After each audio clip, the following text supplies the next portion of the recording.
Kinonfirma ng Malacanang ang pagkakatalaga kay dating Senador Francis Tolentino bilang bagong Acting Secretary ng Department of Labor and Employment. Papalitan ni Tolentino si dating DOLE Chief Bienvenido Laguesma na nagsilbing Labor Secretary mula June 2022. Ayon sa ulat, ang kanyang appointment ay sumunod sa pagtatapos ng isang taong appointment ban para sa mga kandidatong natalo sa 2025 elections.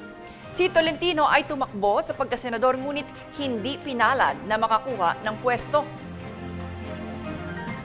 Itinalaga ni Pangulong Ferdinand R. Marcos Jr. bilang Acting Secretary ng Department of Labor and Employment o DOLE si dating Senator Francis Tolentino.